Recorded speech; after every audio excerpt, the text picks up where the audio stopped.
नमस्कार दोस्तों, भोर की बात आज की बात में आपका बहुत बहुत स्वागत है।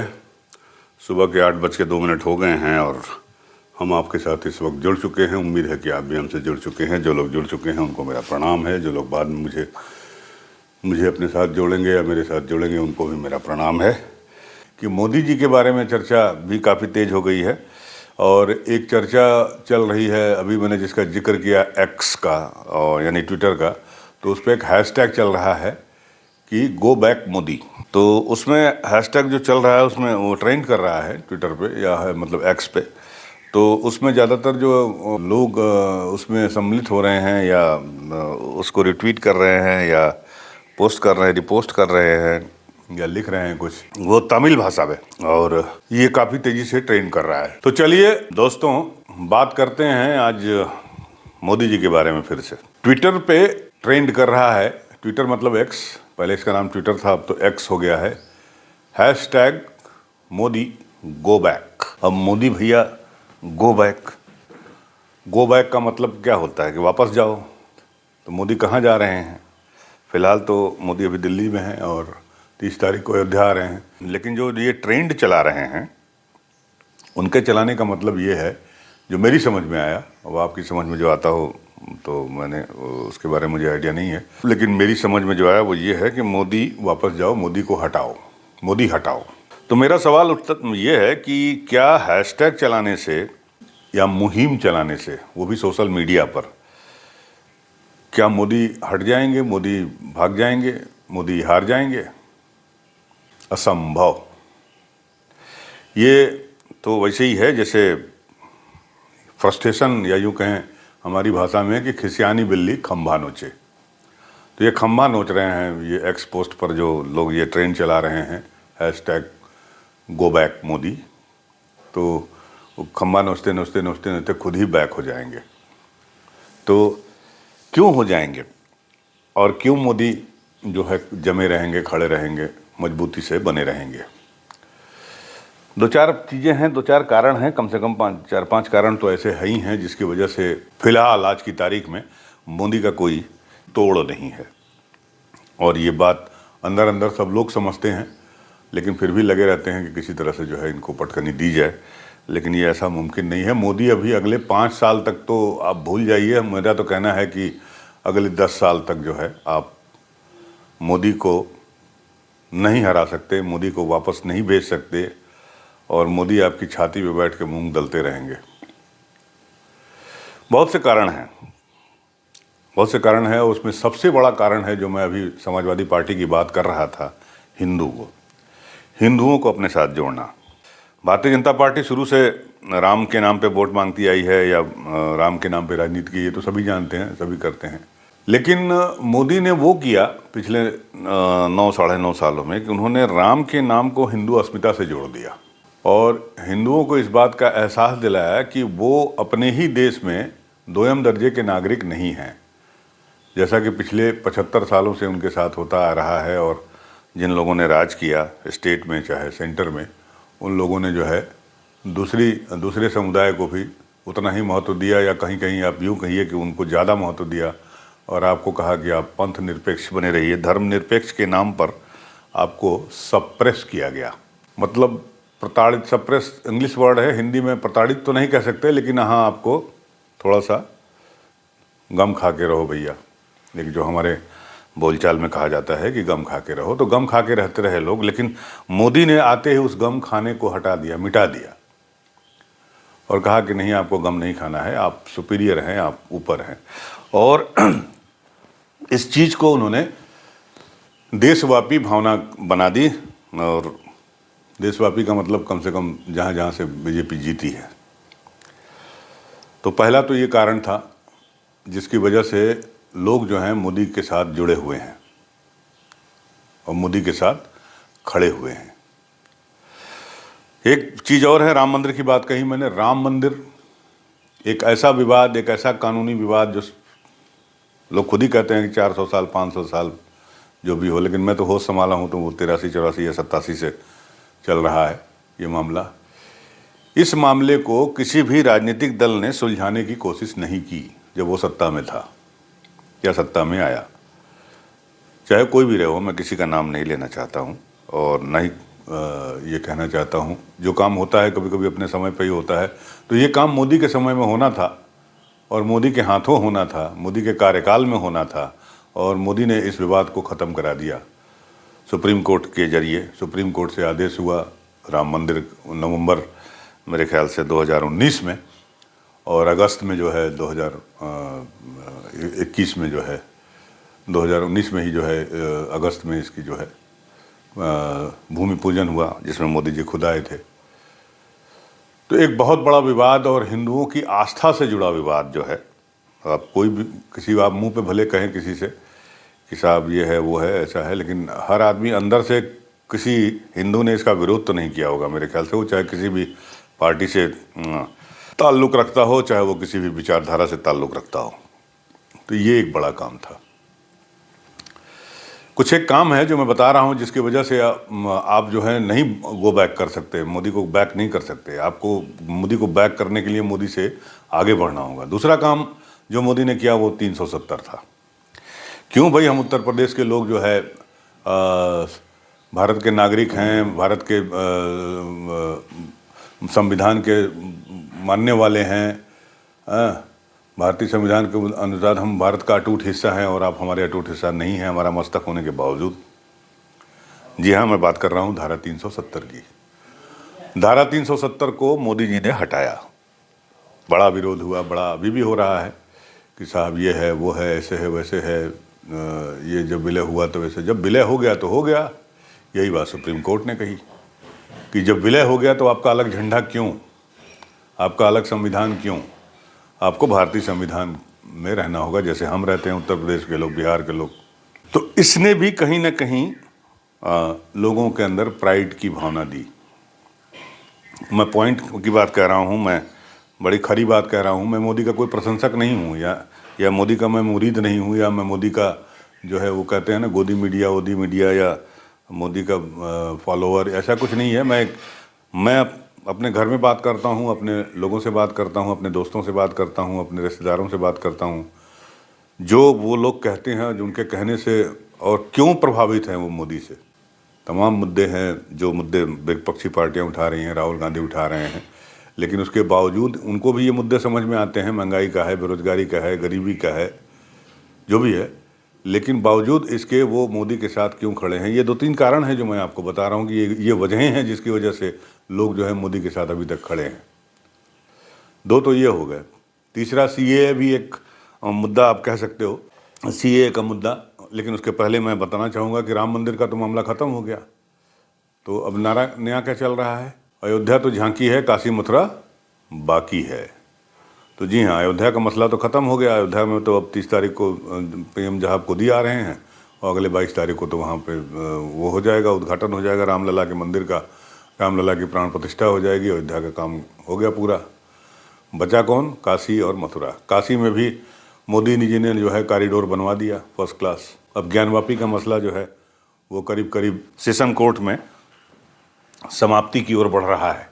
सेशन कोर्ट से एएसआई की रिपोर्ट वहाँ सबमिट हो गई है, कोर्ट में सबमिट कर दी है एएसआई ने, और अब जो है कोर्ट उस एएसआई की रिपोर्ट का अध्ययन करेगा, और अगली सुनवाई जनवरी में मेरे ख्याल से किसी तारीख को है, 3 या 4 तारीख को है। तो अयोध्या का मामला ख़त्म होने के बाद जो है अब काशी का मामला है। काशी का मामला सेशन कोर्ट से ख़त्म होगा, काशी का मामला फिर हाई कोर्ट में जाएगा, हाई कोर्ट से फिर सुप्रीम कोर्ट जाएगा। और इस मामले को लेकर जो इत्तेहादिया अंजुमन मस्जिद कमेटी है बनारस की, वो जा भी चुकी है कई बार, हाई कोर्ट भी गई और सुप्रीम कोर्ट भी गई, लेकिन वहाँ से उसे कोई रिस्पाइट नहीं मिली, और हुआ कि भाई इसको मामले को क्लियर इसको भी किया जाए। तो एक विवाद सुलझ गया, दूसरा अब रास्ते में है, पाइपलाइन में है, जिसको बोलते हैं सामान्य बोलचाल भाषा में। तो अगले तो 2-4-5 साल 6 साल तो ये भी रहेगा मामला, मुद्दा गर्म रहेगा। बात को समझिएगा। अभी ये मुद्दा पाइपलाइन में आया ही है कि तीसरा जो है पाइपलाइन में आने के लिए बेकरार हो गया है, वो है मथुरा का। मथुरा का भी हिसाब किताब कोर्ट में शुरू हो गया है। तो ये मुद्दे जब तक जीवित रहेंगे, काशी और मथुरा भी अगर पाइपलाइन में आ गए और वो है, तो ये भी आम जनमानस की भावनाओं से, आम जनमानस की आस्था से कृष्ण और राम से बड़े हमारे लिए तो कोई है नहीं, कृष्ण राम और शिव से बड़े हमारे लिए कोई है ही नहीं। तो अगर इनसे जुड़े आस्था के मुद्दे जो है जनमानस को प्रभावित करते रहेंगे, झकझोरते रहेंगे, तो मोदी तो बने रहेंगे। आपकी हिम्मत नहीं है, आपकी हैसियत नहीं है कि आप मोदी को हटा सकें, गो बैक कर सकें।